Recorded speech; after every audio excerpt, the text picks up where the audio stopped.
I didn't even care if it was dog poop. I just kept wearing the shirt. So I don't change my clothes just because there's a little bit of dog poop on them. Especially if it doesn't smell bad. Depending on the diet of the dog, you can get a very mellow, incident. Incident. So, I think it was on one of their paws when they came up and they hit me. You want to hit that bad boy? No, we're not ready for that yet. We will, though. This is the warm-up phase for the CapmLew podcast here with your host, CapmLew, and co-host, co-captain, Luke. Co-captain. Yeah, co-captain.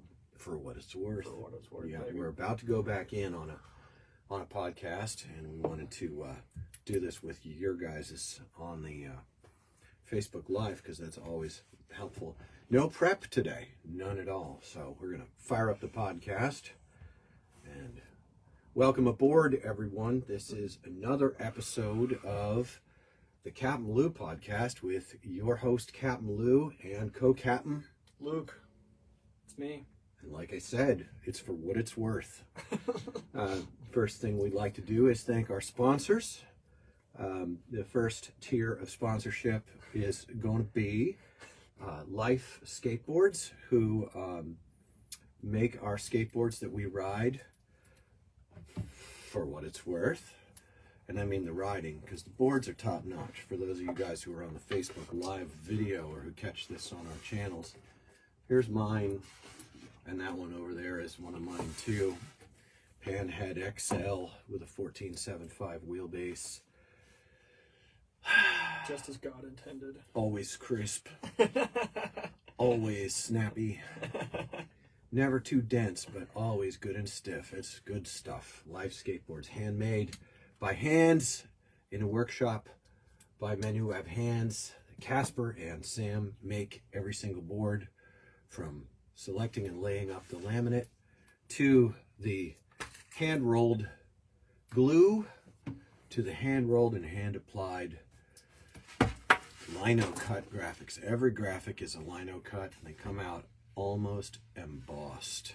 Truly. I would almost call that an embossed graphic, but it's not embossed by design. That's just what it's like when you have real ink being applied by real people. I love it. I do. It's the best way to get a skateboard. So, become a lifer. Get a Life skateboard. There you are. That's our first sponsor. Our second sponsor is all of you who have jumped on our Podbean sponsorship. Luke and I had a really tough conversation about him calling it Podbean. It's a hard word to say. There's a lot of hard consonants in there. See how I just said consonant? Stop. All I did was confess that we had a good conversation. You sound just like my dad right now. Your dad loved you. Yeah, it sounds like your dad loves you, man. Dude.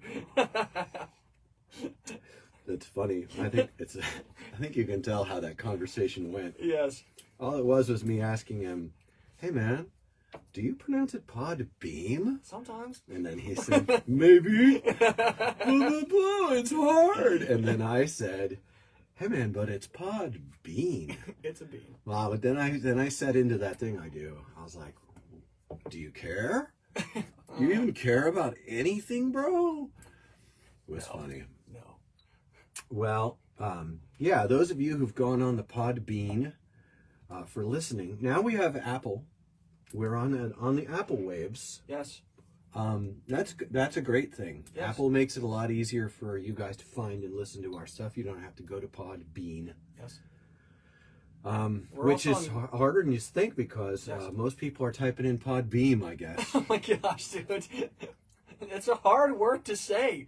It's hard. It's not that hard. But there on Podbean, you can find a support channel, and become a sponsor. Porthole. And a support hole. And we really appreciate the folks who have been going on there and supporting us. I don't know, we're running probably better than $50 a month. We were at $65 a month last I looked at it, which is longer than it should have been ago. Yeah. We should be on these stats every day. We're not. It's fine. Because our brains belong to creating this media, not to fiending after filthy lucre. Gosh. Oh my gosh. That's how I feel. I know it. I do. I think it's the right way. This is how I live. Yeah. So that's our sponsors. Yeah, quickly, I wanted to let everybody know we're also on Google Play, which is the Android version of Apple Podcast, as far as I understand it. So if you have an Android phone, come on now. Just look us up. We don't have Android, so I haven't checked it, but I'm sure it's there. That's right. And for those of you who've been following the show, we had a major upgrade. My son broke the lens on the camera of his iPhone 12. Yes. And because he has his own roofing company, and it's been a busy year for him. This year's only been 4 months long for him. Crazy. Here's an idea: start a roofing company really late in the season, and kill it, kill it. He's killing it. Holy cow! I'm nothing like this guy. Everything I do dies on the vine, in a good way. Well, I always want to do things that are like, I want to start a skateboard brand that redefines the top tier of the quality of what a skateboard brand can be. I mean, that's the kind of dumb idea I come up with. is that the voice that's inside your head? Yeah, it is. Oh my gosh, I hate that guy. When my kids, all my kids say, and then Dad says to me, "Oh, blah, blah, blah, blah, blah." You know, there's this dad voice, so I started talking in that voice. It felt good just to know that they were hearing me in real life, like they hear me inside their heads. Yes, finally, some continuity. Oh my God. Raised 3 sons. One of them's breaking the 30-year-old barrier.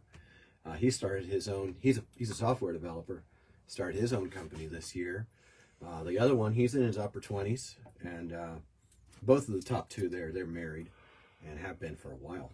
And then the youngest one is finishing up his last year in the old university concept.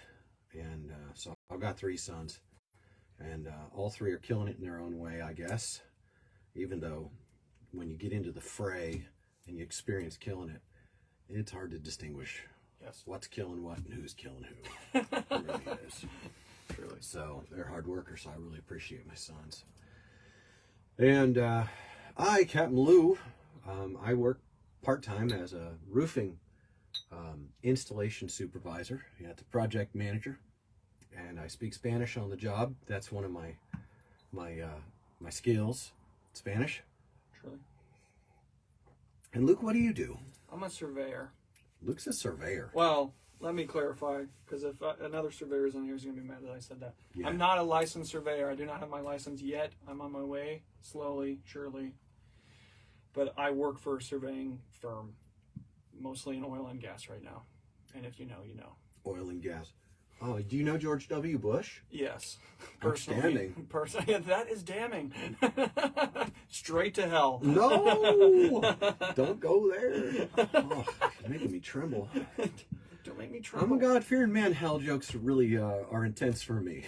Truly. So, Luke, what were you saying downstairs today? Something about something? I was musing about an Instagram post that I saw. Should probably pull it up. It was the Berrics saying that they had transitioned from having a majority ownership of the Berrics being owned by Logan Paul's company? Question mark. At some point, Logan Paul's company had a 51% stake for like the last 5 years, and they just got out of that. And I thought that was fascinating for many reasons. One of which is because what? Logan Paul's? I don't understand. Why does Logan Paul care? I don't know. And why would they do that? They're the supreme. They're top of the crop. As Bro, far as aren't those Paul boys from Ohio? I'm gonna look it up right now. They are. Are they really? They are. There's one more Ohio thing that is running skateboarding. See, or was at least. Well, I mean, for a long time. Yeah. Listen, the thing about big stuff that we see, like our major media, is it's almost all owned by holding companies and larger concerns. Yes, which is that's good to keep in mind, I think. Yeah, well, I don't think it's that. I don't think it's that remarkable. There was a huge emphasis in my lifetime and during my my time as a company owner, there was a huge emphasis on skateboarders owning everything in skateboarding. Still is, really. Sure. A huge gatekeeping idea, and not all gatekeeping is bad. I don't think that a lot of times what you're talking about is leadership. Yeah. Business community and community leadership are necessary. You're always going to have it. Yeah. And there's good leadership that says, yeah, we're not going to have that, to things that you really don't want to have. Sure. That's when leadership is doing its job well. When leadership is doing its job poorly, we can call them gatekeepers, and that's a negative thing. Yeah. Maybe what I just said is flawed. It is flawed because I said it. You know, you come on the CapmLew show here. You've come here to listen to us rant for, we're doing 45 minutes today. Yes. And then we're doing 45 minutes again. So this will be a part 1, part 2. Yes. And you come on here and you're listening to, this is an opinion podcast. That's what this is. You got 2 God-fearing men who've been in skateboarding for a minute. Luke for about 12 years, 10 years. Or something, Mm-hmm. And I've been I've been accused of not being a skateboarder so much by the gatekeepers. And I understand why someone would accuse me of not being a skateboarder, because where's my 3 flips? I know, come on, man. I'm from the 80s. And also I'm a little weird. You'll pick that up as you listen to our episodes. But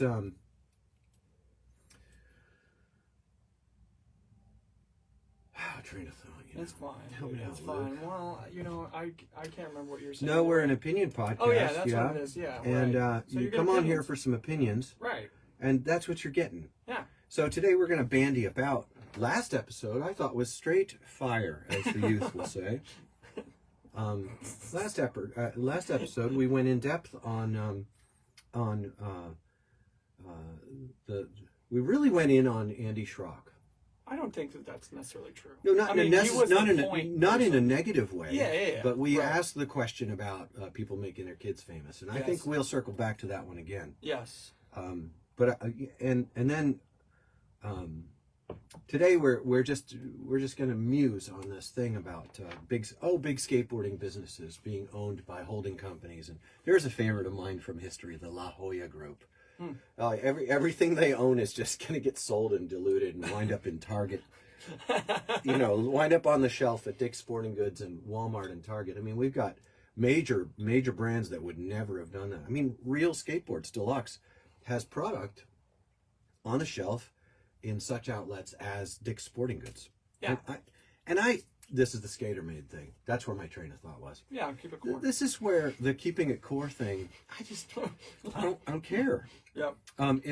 If you want to see something more epic and core and you want that, sometimes you have to let go of the past and look into the present and see what's going on. Yeah. That's why brands like Life Skateboards are remarkable and worthy of attention. Sure. I don't like the idea of support.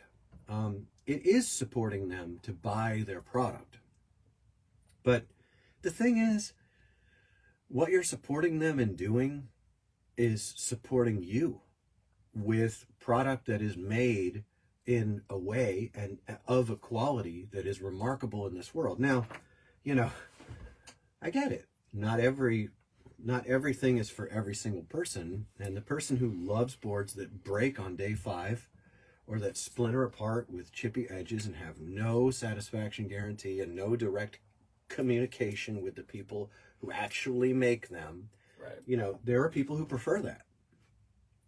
I think that's fine. There are. I really do. There are people who like, what's on the wall at the shop. They buy it off the wall at the shop and like that, and they don't. And another thing is, now Life is in skate shops, and if you're a skate shop and you don't carry Life skateboards, then you should get one. Do it. You should get 10 Lifes. Oh my gosh. Get 9 lives. Be a cool cat. Get 9 lives on the wall at your skate shop. But it's you're not supporting. It's not like support them like they're like a sad Oliver Twist Dickensian character. Huh. You're supporting them so that they can support you. Right. And so far as I know, the vast majority of people who wind up riding a life skateboard find them delightful. They've got at least 3 different concaves. Yes. They have the flatter concaves. They have the deep bowl concaves. They have the fickle concave that I created in my workshop and hand rendered. They have all that. Casper and Sam, they have that. So, but the Berrics, you've been there. I've been there. When were you at the Berrics? I lived in LA like around 2015 for a minute, and I was there. Somehow I was like in a group who knew somebody who was going to go, and so it was like a friend of a friend of a friend. But I went, and I had a really nice time. I'd love to skate the Berrics again. It's a really cool park, and Steve Barra was a super nice guy. Very, very kind, very hospitable. He was just a cool dude to be around, which I think matters and means something. How much, whatever. But yeah, so I went. We skated probably for a couple hours, and then I think that we went again, but I can't remember. It's been a little bit now. So you might have been there twice. I might have been there twice. I think actually I was there twice. Cool. I think that's the deal. I just did frontside slashes, and I did a big old rock and roll on that extension that they put up on top of the quarter pipe in the back. Big old, and some guy who was super good, probably famous, was like, "That's a sick rock and roll." I was like, "Thanks, man." You do sick rock and roll. I try. You really deck them. I try. You deck them. Yeah. It's a feature, not a bug. I don't do a lot of rock and rolls anymore because I tore the meniscus in my knee doing a frontside rock. I did not know that. Yeah, but it was a recoverable tear. I healed while skating. That was back in 2013, 14, 13. Yes. Those were the years when I wore shorts all winter long. Did you know me then? I do. Okay. I recall the glory. You remember me wearing a black knee brace when I skated? I actually do That remember was the that. torn meniscus. That's what was happening. I didn't Okay. complain about it a lot. Yeah. Because what are you going to do? Right. It was not a terrible tear. Right. But it was torn. Yes. It's fine. Yes. And also now, one of the realities of the old captain is I can't run out of things. Who's got time for it, dude? Well, I'll tell you, if I can't run out of it, I'm not going to try it. And that's why I just do a lot of... Man, it just makes me think of Pete from Pete's Pigs. There's another skateboard outlet.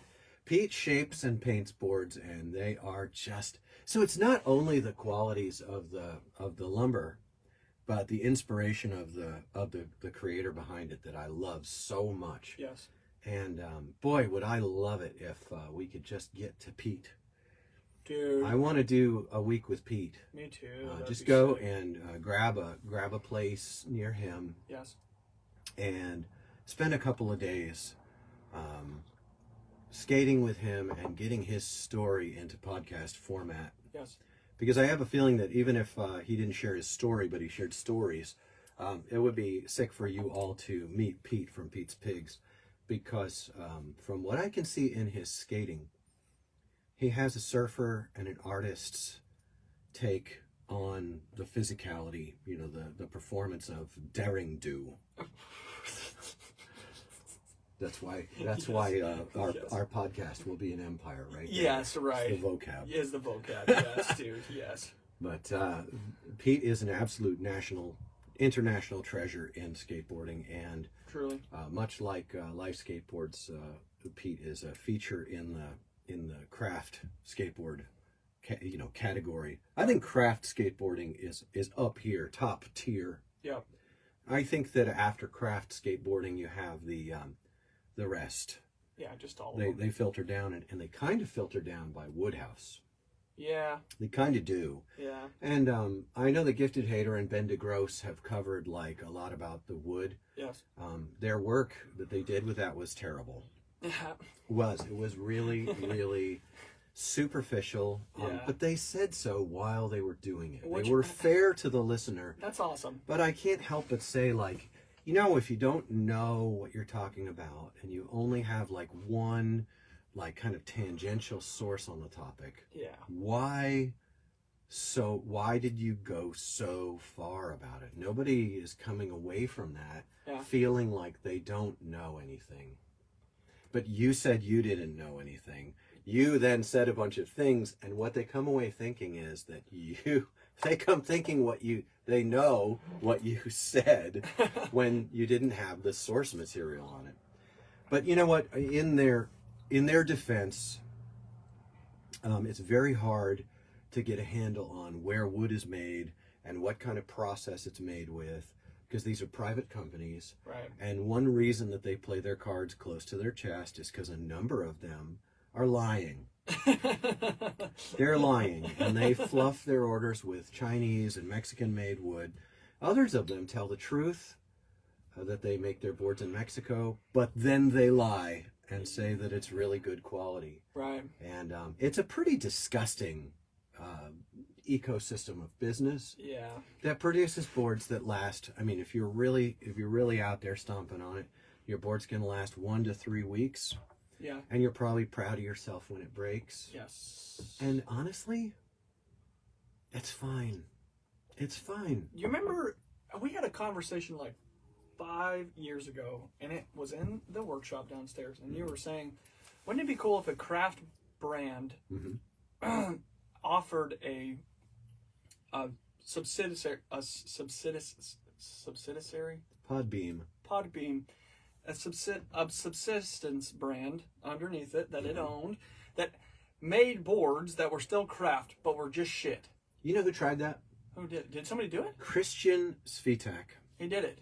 Another Ohio guy. Yeah, come on now. Christian Svitak had a brand called 1031 because he was born on Halloween. Oh. And there are nicer people than him, but I'm hard pressed to remember who they are. He's a nice guy, for what it's worth. Yes, I think it's worth something. And a talented skateboarder. Yeah. And a tough person. Yeah. Like, you watch his skateboarding, that guy's skills are hard won. Yeah. And he started a brand called 1031, and I thought it was just about the best brand in that core skater-owned vein. Sure. It operated on identifiably Midwest ethics. He had his top tier that was pressed. Now, this is what always bothered me. Pressed by Beer City. Okay. All right? That's out of Milwaukee. Yep. That's great. That's Americana. That's blue collar. Yeah. It was a disappointment when I found out that Beer City didn't press boards at all. It was the plywood company that had been pressing boards for tons of brands for a long time. That's fine. I was disappointed to find out that Beer City was not a place that had presses. Walk me through it. So where did they get their wood? Well, they got their wood from Beer City. Okay, yeah, but where did Beer City get their Beer wood? City got their wood from a factory, which is fine, and the factory was still in Milwaukee, so everything's cool here. Yes. But then, 1031 also offered cheaper boards under their subsidiary brand, Budget Cuts. Ah. And they were called 1031 Budget Cuts. Okay. And they were made in the mass production warehouse factories of Mexico. Okay. And I've looked into it, and it's hard for me to pierce through and get my noggin to trust the information, but appears to be a bit of wage slavery. Really? That sucks, dude. Well, the problem is if you charge what a board's really worth in labor and production and advertisement and the whole fulfillment of the whole chain, you're going to be paying about $95 a board, which Chinese crap boards are now selling for on websites from Quasi and F&A and all that stuff. Of course, right. So, and Andy Anderson and Powell, and they've got their boards at $74 to $95 a pop, and we're already there, and the boards are still made. Actually, Powell, I love Powell. Yeah. Powell has a Chinese subsidiary brand. That's the Cabs brand, the Dragon brand. Oh. Black Dragon? Red Dragon? Dude, I don't know. I don't either. Red Dragon is that Australian kid. That's Ellis, Jason Ellis. Okay. He does a podcast with Tony Hawk. Oh. Yeah. That's so nice. It's fine. So 1031 did a subsidiary brand that was made in Mexico, and what happened was, because they were $15 cheaper, nobody bought the good stuff. All the shops bought the budget cuts. I spoke with Christian about this, and was really sad to hear him say that the shops only want the budget cuts. It sucks. And that wasn't what they needed to be selling. Right. So that was probably one of the contributing factors to him moving on to better places from there. I know that he was then involved with Elephant. Oh yeah. By the Sword, some stuff like that. I don't know where he is right now, but I wish him well. Sure. And Fickle Skateboards, my brand. I was going to do a collaboration with Life Skateboards when Life was a little smaller. I was going to do a collaboration with them to have a more mass-produced popsicle board that we could do in larger volumes, simple graphic, and do the same kind of thing without outsourcing it. Which would be super cool. Yeah. Yeah. Yeah. That's what we were discussing in the basement, like instead of 4-hour pressings, you're talking an hour and a 2 hour half, maybe pressings, 2 right. hours, Right. Maybe you're using a cheaper, thinner veneer of some sort or Same stuff. maybe You so. can't get a thinner veneer. I mean, it's not like you can buy a cheaper, thinner veneer. It's Okay. all 1/16th or 1/20th. Okay. And the 1/20th and the 1/16th cost like the same. Same, right. Yeah. So you might as well, right. But if I did it today, I did just the same thing. I'd make custom boards Yeah. in small batches for customers. Nice service. I do 20 of those a month. Yeah. And then I would shuck out some stock models, like 3 stock models. The Yeah. problem is this, that the skate shops at the retailer level did not have interest in selling premium product at a higher profit for themselves. They were more interested in selling. There was a secret creature in the room. There was a leak in the boat. Yeah. And the leak in the boat was the shop decks. Ah. Because there's a shop deck that they can sell for $20 less than what's on the wall and make the same amount. Right. And that really goes back to the wood houses opening up too many accounts. And so they ruined the ability for, like, Deluxe to get in the van like they used to. Nobody even remembers when Deluxe would get in the van and come out and skate in your city. So long ago. Sure. It killed the van tour and it killed the skateboarders coming and doing demos in your city. But in a way, that's okay because it was made up for by us being able to see that stuff on Instagram for free. Really, it's a shifting ecosystem. Yeah, sure. It's not a moral thing. Yeah. And it's not even terribly ethically transgressive that things went that way. It's an ecosystem, and there's been invasive species that caused shift, Sure. and now your forests are honeysuckle. Yeah. Straight up. Right. And that's not the worst thing in the world. I mean, Right. it doesn't really trouble me terrible much. So Yeah, I'm interested. I feel right now in this moment like I see a correlation between hobbies or career paths that involve like a passion level feeling that people have towards them, like skateboarding, with a lower bar of entry that result in everybody running to the bottom essentially as far as price goes. I don't know if that's true or not. This is just my perspective in this moment. But because like you're talking about quick cash, money grab, greed, burning out, slash and burn ethics. Yeah, well, if that was a thing. If you combine people saying things like, "It's always been my dream to own a skate shop. It's always been my dream to own a skate brand," and then everybody else has the same feeling because everybody loves skateboarding, so everybody starts a brand. Yeah. And then in order to compete in the market, your stuff has to be so cheap in order to sell because everybody else is offering the same thing. You know what I mean? That was what everyone. There were 2 things I think were not true. I saw them disproved in my own work. The first one is that's not what the kids want.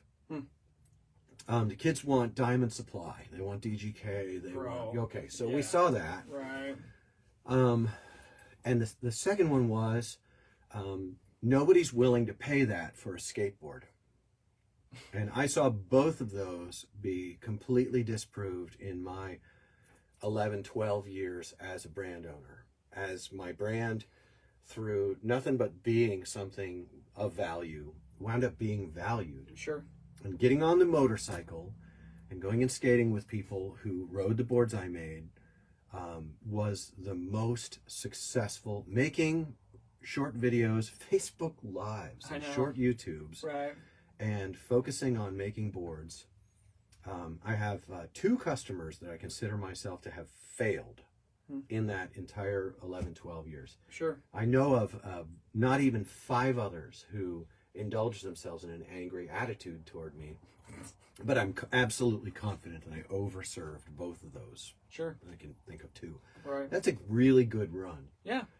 Thousands of boards went out, and overall, in my workshop, making thousands of boards, I was convinced that the retailers who were telling me, "Oh, that's not what the kids want," were incorrect.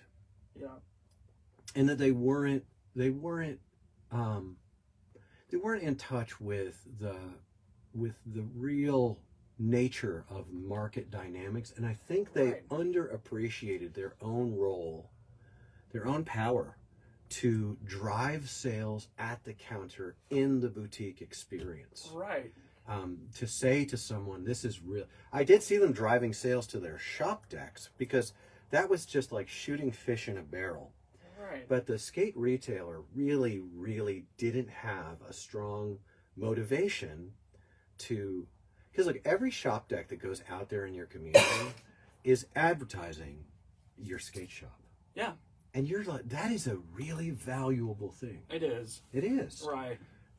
Which explains part of the low price for a shop deck. It's not fair for a guy like me, a craft board maker, to say to a skate shop, "Hey, you should treat my work with dignity. None of you cretins are worthy to."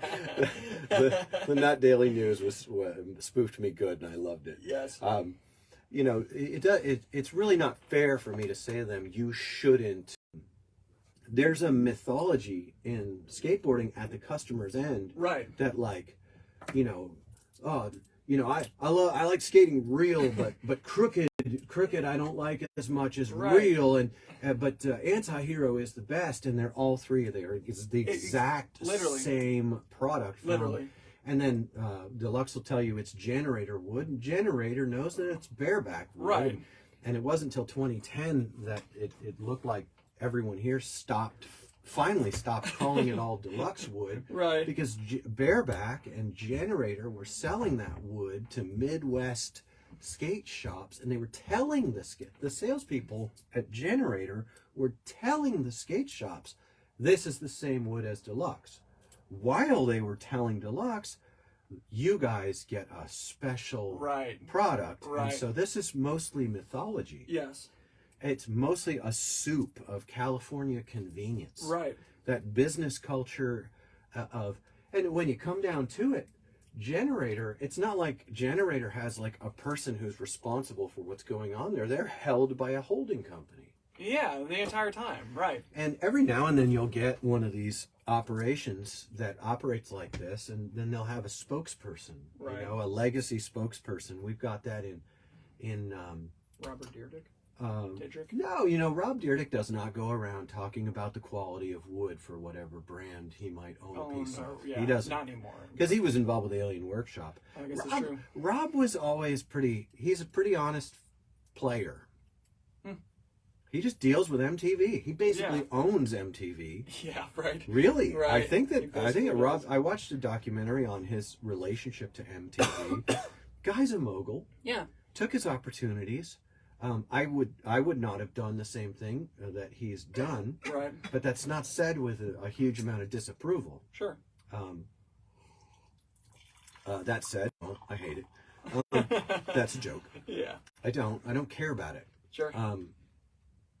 It's what I tend to do is go and speak my mind while I try to create an alternative. Right. And the fact is, I may spend my whole life that don't work. Sure. That's fine. Creating alternatives that don't work is a life spent creating, trying. Yeah. And that's a good life. I saw a TikTok today that said 50 years old is considered middle age, but it's not. The average male lives till 75.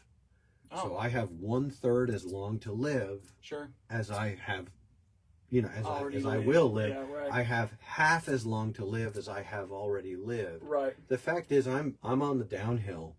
You know, if there are 25 years left of Lou Ross on the planet, Sure. that would be, I mean, I don't know, toward the end, if I'm not crapping my pants, I'll just start doing it for fun. I can't wait. I don't know. It depends. Yeah, we'll see. That was for Sam Cooke. Yeah, It thank depends. you. That Yeah, was for it him. depends. Yeah. That's So- on you, Sam.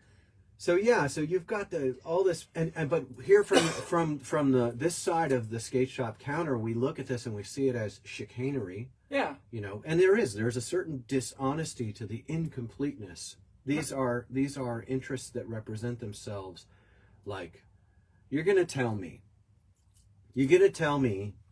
that a factory in Tijuana where no skaters work, Right.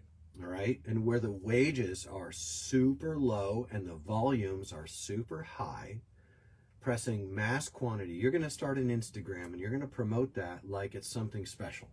Right. When similarly in China, multiple factories and others in Mexico are doing the same thing. Yeah. It's really relatively blasé, Yeah. but you throw a white lab jacket on a guy. Oh boy. Well, I mean, No, I get it.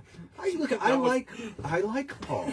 I do, and I'd be happy to have him on a podcast. But Yeah. but the thing is, I'm not going to throw softballs, and I'm not going to give credence to a legacy that is mostly predicated on California business image. Right. It's just not. Right. And you know, like. And I'm also not going to declare something is of terrific quality that I've watched side by side fail at the same rate as the deluxe wood, which is abysmal. Right. Abysmal. Right. It's abysmal wood. Sure. You know, my own eyes do not deceive me.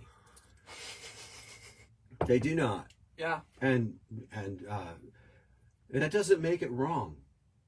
Well, the thing that really grinds my gears is the narrative coming from mainstream skateboarding, which the Instagram post on the Berrics was full of, which is this crazy, like, hyper loyal fluff of like, yeah, we're all skateboarders, man. We're all skateboarders. We love skateboarding. And then all the corporate overlords are like, you know, oh, you know, from us, by us, to you, like, we got your back, all this shit. And then when you get behind the curtain, it's all just garbage, junk, stupidity the entire way through.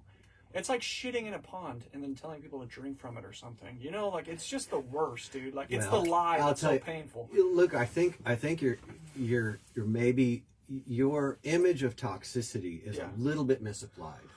I'll tell you what's like shitting in a pond and telling people to drink from it is having one of the main judges at the X Games. God. You know. Yes. Being such an alleged criminal. Yeah. And doing nothing. Really, I say almost nothing. Yeah. Criminally neglecting the opportunity for a teaching moment in the greater community. And that wasn't committed by board brands alone. Right. That was committed by outfits like... Jenkem tried a little bit. Sure. They tried a little bit.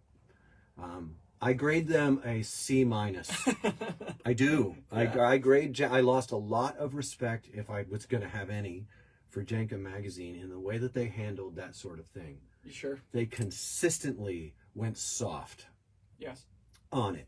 The skateboarding's media went harder on poor, dumb old Jason Jesse. I know, dude. Dumb as a stump. In the 90s, that kid was a mess. Yep. And he was being rewarded for being transgressive, and he did the dumbest and most evil things in the 90s. And then he's had to step lively and keep his head down. You can see it in the posture. Whenever he's like gets to have an interview or anything, you can see it. They grind these people down by causing them to misbehave, and then they have compromise on them. There's a lot of people in skateboarding that are just hoping, they're just begging that the rest of the story doesn't get out. Sure. And skateboarding is still holding the stories because people stay loyal. Yeah. And I think that's the toxic, horrible thing. No, absolutely. This business stuff where they're just shining your doorknobs about what Right. wood is from where and like that. That's garden variety. Yeah. Mass production, industry marketing BS. Sure. The more sinister aspect of it is the skate shops, because the skate shops were supposed to have our backs. Yeah. They were supposed to care about the community. By the community, for the community. Right. But we're going to make sure, because this small batch brand that makes really high quality laminate that's going to really support skateboarders and be of true value and sell at a premium price for a better margin for us. But they're not real skateboarders because they're laminate carpenters. Duh. Right? Well, those days are kind of behind us too. Yeah, they are. That was a giant war in the mid 2000s into the 2015s. That was a painful time when you had this kind of conflict between the powers that be. The corporate thing always does what it does. It always is munching toward the lowest common denominator, slash and burn profit. Yeah, sure. That's what corporate things do. Right. Nobody's looking to plan B. Nobody's looking to plan B to be anything but a fashion branded type of skateboard brand. See, but I disagree with you. I don't actually disagree with you that much. But I think that people are looking at Plan B because Plan B's narrative, along with the rest of skateboarding, is this psycho, cult-like commitment to this, core skate culture the entire time. It's not like they're saying, I don't know what they could say to... Dude, I never got a phone call from Plan B. Go ahead. On the phone with me. Yeah. Saying, we're going to shut you down. Yeah. I never did. I never had Plan B find me at the spot and threaten to beat me to death. Not one time. Right. Or kill me at my home. But the narrative that they pushed supported the people who were saying those things to you and doing those things, in my opinion. I would say that Plan B never did that, but maybe Deluxe was Deluxe was definitely lurking on the underbelly of some of that in regard to me, more by what they didn't do to restrain that sort of thing. They Right. they know what's going on. Right. They didn't do anything to restrain it, and it played to their favor, but they didn't show any care for that. But why? Honestly, is it fair? Is it fair to ask a big corporate concern, which actually Deluxe is not? Deluxe is very, very lean. Sure. Deluxe has always had a really tender beating heart going on there, as large as they look and all that stuff. Sure. That's the other thing is, like you were saying about Steve Bear, there are real people involved in this. Now, really quick, we're going to do what I call a station break. And we're going to stop the recording, but we're going to keep the Facebook Live going, and we're going to start another recording for part 2 of this. And that's just going to be what happens. So for those of you on Podbean, catch us on episode 2. We'll invite you to find that on Apple or Podbean. Yes. Or Google Play Store app, or soon coming Spotify. And of course, we thank our sponsors, those who sponsor us through Podbean. We really appreciate the people who are donating to the cause. And we also appreciate the work that's happening at Life Skateboards. Become a lifer, get a Life Skateboard, lifeskateboard.com. Check it out. And also at a shop near you. All right. And that's processing. So this is just our Facebook people here. Community. Hi, Facebook people. Thanks for joining us. Surely. Luke saw that the Berrics is somehow bought themselves back from the concerns. Once the value of something degrades, it's cheaper to buy back. It sounds like there was a 5-year contract that they just got out of. And I also would like to say, in the beginning, I said that Logan Paul was owned Hypebeast. That's not true. Hypebeast is its own fashion brand that Logan Paul is highly affiliated with. So yeah, who knows to what degree and to how those things work. But well, that's the thing about an opinion podcast.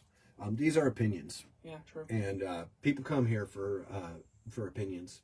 2 weird, God-fearing guys who care about skateboarding in a retarded way. Yes. And who have had I've had my my toe in the pond of it. I'm just going to save this episode here, and I'm going to fire us up. Do it. On Podbean. And this is like a new format for us where we're breaking things into 45-minute blocks. Blocks. Oh my gosh. All right, Podbean, Apple, and coming soon Spotify, and definitely right now Google. Yes. Welcome to the CapmLew podcast with your host CapmLew and co-captain Luke. For what it's worth, we're here, and we've had a Facebook Live open for some time now. This is episode 2 of us doing industry chat. Yes. Today we are naming names as usual. We do not protect the innocent because there aren't any, including us. Yes. And 2 episodes ago, we went ahead and talked about Revive and Andy Schrock, and today this is episode 2 today, but we've been bold enough to have the name of the fair professor in our mouth. Yes. And to mention Deluxe, and I think I said Ben DeGrosse at one point. Yes. And maybe Gifted Hater. Yes. We don't care because they don't care. Yeah, I know. Well, I did find out that when they do start to care, you start to find out. But even after that, I won't care. I think that might be our superpower, is that we love you. We care about your eternal soul. Yes. But the chicanery and silliness that's going on around us is ridiculous enough that it would be intellectually dishonest for us to neglect ridiculing it. Yes. It really is good for us to just come up above the radar and speak as the people who've been on the other side of the counter from all this. As a kid, there weren't even skate shops. I mean, in California there were, but in New York, where I grew up, there weren't skate shops. There was a bike shop, and they built a counter, and they sold the skateboards behind the counter, and the guy behind the counter was a king. Of course, his name was Jay. Jay. There were so many kids named Jay when I was a kid. Jay. And there was another guy named Jay who could do 360 early grabs off of a launch ramp, and he began ollieing into everything he did off the launch ramp, and he'd go head high. Dude. And oh my gosh, those guys were rippers even way back then. Yes. But over here, we don't care who owns the Berrics. We don't care about who wins the Tampa Pro. No. We're glad for people who win things and that they get to realize their dreams. Over here, we feel that most dreams are mostly puff and bluster. There's smoke and mist. Yep. What we tend to care about is the joy that comes from being in motion on a skateboard. Yeah. The feeling of everything that you do on a skateboard that is, well, like surfing. Yeah. That's where I come from and where I'm headed, because when age finishes its work on me, I don't even know that I'll be able to push. Yeah. Perhaps and, not. You might be surprised, though. I'm trying to stack these years in a way that I won't regret at the end, and part of that is starting a podcast and saying it how I see it, which is an imperfect, deeply flawed, tiny pinhole view of the world around me. The more I say, the more crow I'll have to eat, but it doesn't mean I'm wrong. It just means that I'm a part of a greater whole. Yeah. Saying that out loud makes me bold to keep going. I know, it is nice. It is nice. Now, in the last episode, I was talking about 1031. Yeah. And how they had a subsidiary brand. Yes. Budget cuts. Yes. And how you had the American-made thing and the foreign-made thing next to each other. And then I talked about the misrepresentation that was so everywhere. Yeah. And I think the industry has done a pretty good job at trying to get people not to care about that again. Yes. I remember when all they had to do was sort of point at you and say, you're not a real skateboarder if you care about quality. That was said out loud publicly in my own city by the powers that be. Also, Yes.